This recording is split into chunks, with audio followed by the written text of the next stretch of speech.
വിദ്യാർത്ഥികൾക്ക് മേലിൽ നിന്നും ഒഴിവാക്കണം എന്നാണ് ഈ സമരത്തിന്റെ ഭാഗമായി എസ് എഫ് ഐ നമുക്ക് പോയി. ഞങ്ങൾ മോളേക്ക് പോയപ്പോൾ വി സി ഇല്ല. ശരി, വി സി വേണ്ട. പ്രോ വി സി ഉണ്ടോ K2-ൽ പ്രോ വി സി ഇല്ല. 2, കൺട്രോളർ ഓഫ് എക്സാമിനേഷൻ ഉണ്ടോ K2-ൽ? കൺട്രോളർ ഓഫ് എക്സാമിനേഷൻ ഇല്ല K2-ൽ. 3, രജിസ്ട്രാർ ഉണ്ടോ K2-ൽ? രജിസ്ട്രാർ ഇല്ല K2-ൽ. 4, ശിവപ്രസാദ്. നിർഭാഗ്യവശാൽ എൻ്റെ പേരും അദ്ദേഹത്തിന്റെ പേരും ഒന്നാണ്. അപ്പൊ അദ്ദേഹം മുകളിലെ അദ്ദേഹത്തിന്റെ സുഖലോലുപതയിൽ നിന്ന് താഴേക്ക് ഇറങ്ങി വന്ന് ഞങ്ങളോട് ചർച്ച നടത്തിയിട്ട് അന്ന് അദ്ദേഹം പറഞ്ഞത് ഇയർ ബാഗ് സിസ്റ്റത്തിന്റെ ഭാഗമായി ആരെയും ഇപ്പൊ പുറത്താക്കുന്നില്ല, ഇപ്പോ എല്ലാവരെയും ക്ലാസ്സിൽ ഇരുത്താം എന്ന് തീരുമാനിച്ചു. ഏതിന്റെ ഫലമായി? SFI നടത്തിയ സമരത്തിന്റെ ഫലമായി. ആ സമരം തുടർന്നു. ഈ സമരത്തിന്റെ ഭാഗമായി ഉയർത്തുന്ന ഏറ്റവും പ്രധാനപ്പെട്ട മുദ്രാവാക്യം ഇയർ ഔട്ട് സംവിധാനം മുദ്രാവാക്യം. അതിന് ചർച്ചകൾ നടക്കേണ്ടതുണ്ട്, അതിന് ഓർഡറുകൾ ഇറങ്ങേണ്ടതുണ്ട്. ഞങ്ങൾ ഈ സമരത്തിന്റെ ഭാഗമായി മൂളേക്ക് പോയി. നിങ്ങളുടെ കുറച്ച് മാധ്യമപ്രവർത്തകർ ഞങ്ങളിവിടെ ഉണ്ടായിരുന്നു. ഇതൊരു സർവകലാശാലയല്ലേ, ഞങ്ങൾ വിദ്യാർത്ഥികളല്ലേ, ഞങ്ങൾ ചോദിക്കട്ടെ. ഞങ്ങൾ കോമൺ സെൻസിൽ പോയി. ഞങ്ങൾ മോളേക്ക് പോയപ്പോൾ വി സി ഇല്ല. ശരി, വി സി വേണ്ട.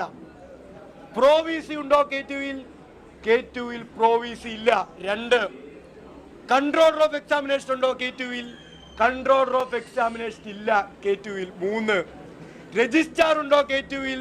രജിസ്ട്രാർ ഇല്ല K2-ൽ. 4, ഞങ്ങൾ ചോദിക്കട്ടെ, ഈ സർവകലാശാല കെട്ടിടത്തിനകത്ത് ഉത്തരവാദിത്തപ്പെട്ട കസേരയിൽ ഇരിക്കാൻ യോഗ്യതയുള്ള ആരെങ്കിലും ഒരാൾ ഇപ്പോ ഇതിനകത്ത് ഇരിക്കുന്നുണ്ടോ? നിങ്ങൾ നോക്കൂ, ഇതൊരു സർവകലാശാലയല്ലേ.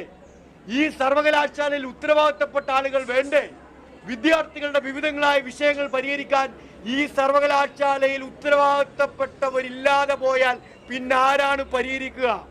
ഡോക്ടർ ശിവപ്രസാദിന് കേരള ഗവർണറുടെ ചാൻസലർ ആയതുകൊണ്ട് അടുക്കളയിൽ പോയി അരി കഴുകി കൊടുക്കാനും ചാൻസലറുടെ തുണി കഴുകി കൊടുക്കാനും ചാൻസലർക്ക് വീട്ടുവേല ചെയ്യാനും സമയമുണ്ടാകുമ്പോഴും ഇവിടെ പ്രോ ചാൻസലറെ നിയമിക്കാൻ സമയമില്ല, പ്രോ വൈസ് ചാൻസലറെ നിയമിക്കാൻ സമയമില്ല, രജിസ്ട്രാറെ സ്ഥിരമായി നിയമിക്കാൻ സമയമില്ല, കൺട്രോളർ ഓഫ് എക്സാമിനേഷൻ സ്ഥിരമായി നിയമിക്കാൻ സമയമില്ല, റിസർച്ച് ഡീനിനെ നിയമിക്കാൻ അദ്ദേഹത്തിന് സമയമില്ല.